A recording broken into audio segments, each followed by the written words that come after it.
نبی اسلام مبارک دا قد او قامت څومره و دوستانو. دا ویډیو د زړه په غوږونو واورئ چې تاسو خپل پیغمبر محمد مصطفی علیه السلام مبارک دغه جسم جسد تاسو ته یو څو خبرې زه کوم چې تاسو د خپل پیغمبر تاریخ نه خبر شئ چې الله څومره ښکلی شکل صورت مبارک ته ورکړی و. نبی اکرم صلی الله علیه وسلم په حق کې راضي لیس بالطویل ولا بالقصیر ولكن کان مربوع القوم. نبی اسلام مبارک نه ډیر لوړ و دوستانو او نه ډیر ټیټ و مبارک، بلکې درمیانه قد والا و. خو معجزه د نبی اسلام دا و دوستانو چې داسې ډیر اوچت اوچت صحابه ډیر غټ جګ جګ خلک به ولاړ وو، خو چې نبی اکرم صلی الله علیه وسلم به ورغی ټولو نه به مبارک لوړ ښکاره کېدو، یعنی جګ به ښکاره کېدو، سر مبارک به ټول نه اوچتو. دا یې معجزه وه. نور نبی اسلام قد او اقامت ما تاسو سویل چې نه ډیر اوچت و او نه ډیر مبارک ټیټ و، بلکې درمیانه و. خو معجزه الله داسې ورکړې وه چې جګ جګ خلک به ورکې ولاړ و، خو چې نبی اسلام به ورغی ټولو نه مبارک به سر اوچت و. دا د نبی اسلام معجزه. اخلاق د نبی اسلام څومره و.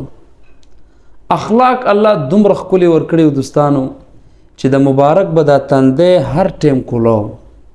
د نبی اسلام دا تندی ډیر کولا و. نبی اکرم صلی الله علیه وسلم مبارک چې چا سره به میلاوېدلو په حالت د مسکیوالي کې به میلاوېدلو، یعنی په شونډو مبارک به مسکا وه میلاوېدو به. او د نبی اسلام دا تګ مزل څنګه و؟ مزل داسې و چې ډیر د عاجزۍ مزل به کولو. دا ملا چې سړی لږ راټیټه کړي داسې، نو داسې مزل به مبارک کولو، یعنی ملا به داسې لږه غونته ټیټه کړې وه او داسې قدمونه به کېښودل، او په لاره به چې نبی اسلام مبارک تلو ښي طرف ته مبارک به ډېر زور کولو.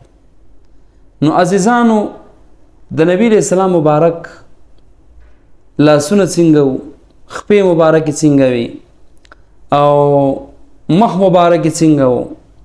مخ مبارک دومره ښکلی مخ و.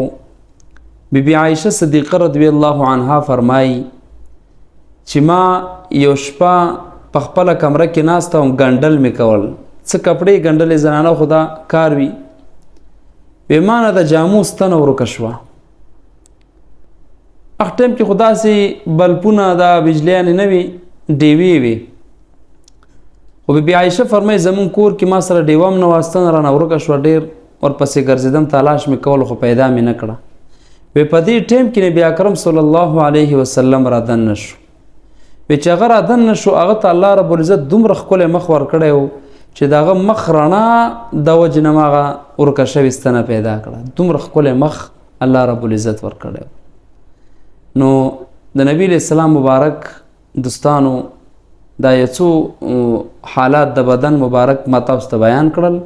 الله دې وکړي چې موږ تاسو ټول د نبی اسلام عاشقان امتیان جوړ شو.